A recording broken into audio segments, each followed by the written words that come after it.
Alright, I'm Katie, and this is Cappy, and today we're going to do a vital signs video. I'm going to ask my handler, Brianna, if she'll come on over to this side of the horse. That way, if something upsets him or he gets agitated, she can turn him away from us, and we're both in a safe area.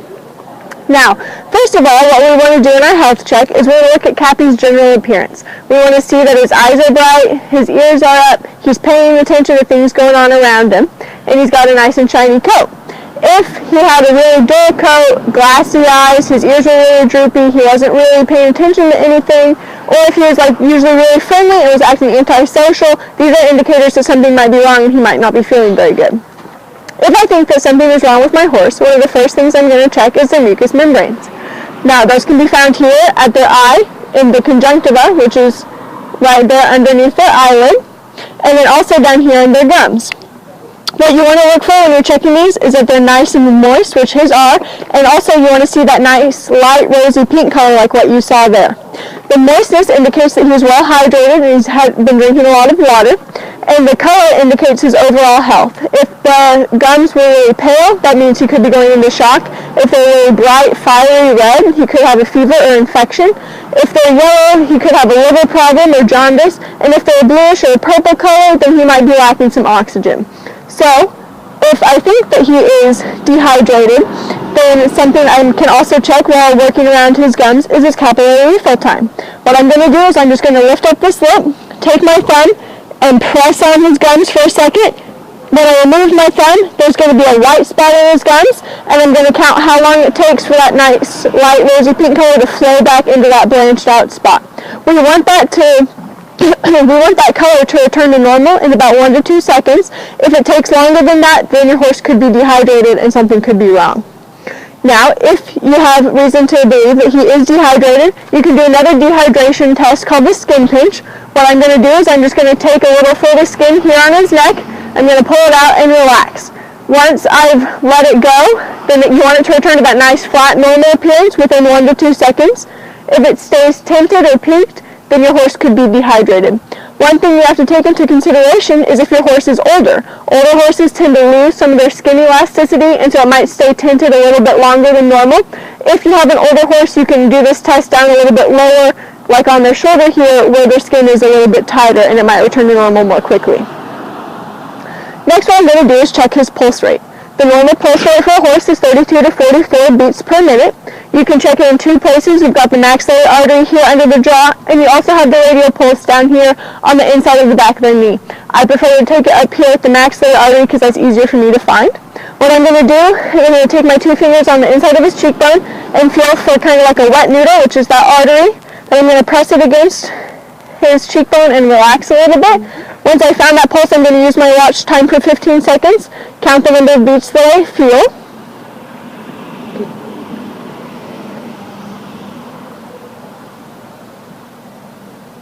Hold.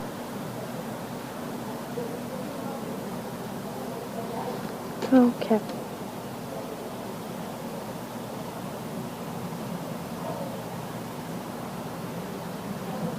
Alright, I got 8 beats in that 15 seconds. I'm going to multiply that by 4 for a total of 32 beats per minute.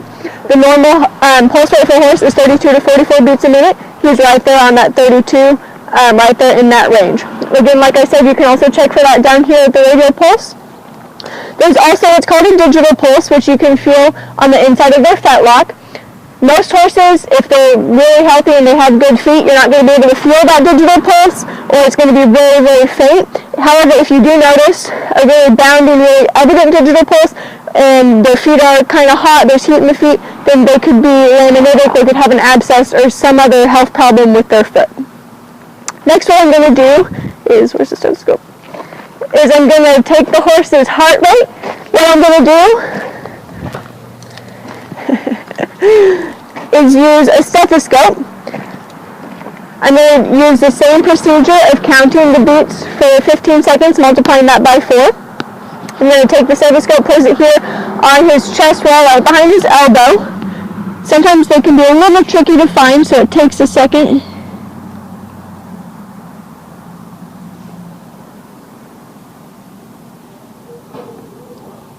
Okay.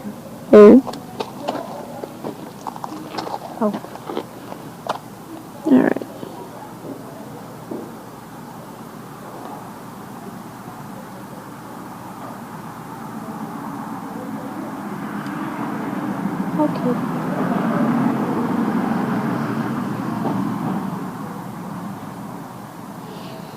Alright, there with the heart rate, I also got 8 beats in that 15 seconds.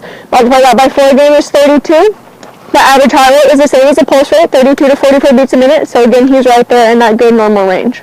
I'm going to give this to Brianna. Something that can cause a horse's heart rate to be elevated, an elevated heart or pulse rate can be a sign of pain. It can also be elevated if they've just been worked or if they've just been playing outside in turnout. So you need to keep those factors in mind when you're taking a horse's heart and pulse rate. But again, that can be an indicator of pain. Next, I'm going to check his respiration. I'm going to place my hand here on his flank, and I'm going to watch his intakes of breath.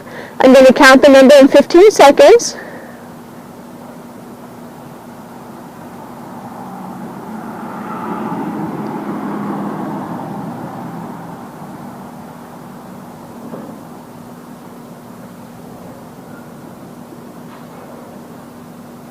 In that 15 seconds, I got 4 breaths. Multiply that by 4, you get 16 total breaths per minute. The average respiration rate for a horse is 8 to 16 breaths per minute. Some horses can be as high as 20. So Cappy's right there on that range. Another things that can elevate a horse's respiration is, again, if they've been exercised or if they've been running around, but also high respiration can also be a pain indicator as well. So these are symptoms of a horse that's not feeling so good. I'm also going to check his gut sounds. What I'm going to do is I'm going to keep my hand up here on his back, and I'm going to be facing his tail so that I can be watching his back legs. That way if he gets upset about something, I can tell if he's getting ready to kick out, and I can move away from him. What I'm going to do is I'm going to place my ear here at the top of his flank. I have some really loud gurgles there. I'm also going to check down here in the lower quadrant.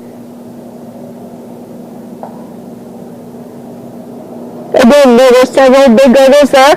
I also want to make sure I go around to the other side of Cappy and check the same 2 positions on this side. That way I'm checking all 4 quadrants in his gut.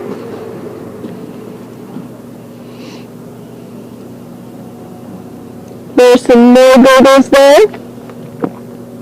There's a really big one there. What you want to hear when you test for a horse's gut sounds is not necessarily constant sound, but really consistent little rumbles and gurgles. You don't want to hear no sound at all, because that means that the horse is stopped up somewhere and that he's colicking. You also don't really want to hear a rushing sound like a running water, because that can be a hypermobile gut, and that can also be indicative of colic. You want to make sure you check all 4 quadrants of the horse, because a horse could sound fine in 3 quadrants but have something going on in the 4th quadrant. And if you don't check all 4 sections, then you're not going to find that spot where he might not be feeling so good and where there might be a problem. The last vital sign that I'm going to take is his temperature. You can use a mercury or a digital thermometer for a horse's temperature. The mercury thermometer, you want to make sure has a string or a clip on it, so that once you've inserted it into the horse's rectum, you can tie it to his tail or clip it on there. That way you don't lose it. You also want to make sure that you shake it down to below 98 degrees if you want to get a better, more accurate reading. For this video, I'm going to use a digital thermometer because it'll be a little bit quicker. What I'm going to do is I'm going to take this thermometer and dip it into this petroleum jelly that just lubricates it, makes it easier to get into the horse's rectum. Then what I'm going to do is I'm going to come back here, start up here by his hip, just let him know that I'm back here. You want to make sure you're standing to the side of the horse, not directly behind the horse, and you want to make sure you're standing nice and close. That way if he kicks out, you're not going to get the full impact of that kick. Then what you're going to do is you're just going to lift their tail nice and gently. You're going to insert the thermometer into the rectum. If the horse resists a little bit or tenses up, you want to just wait for them to relax before you just force it in there. You're going to insert it about 2 inches. Then you're going to turn it on. You want to make sure it's touching the rectal wall and not in a poop ball. So wait for it to beep.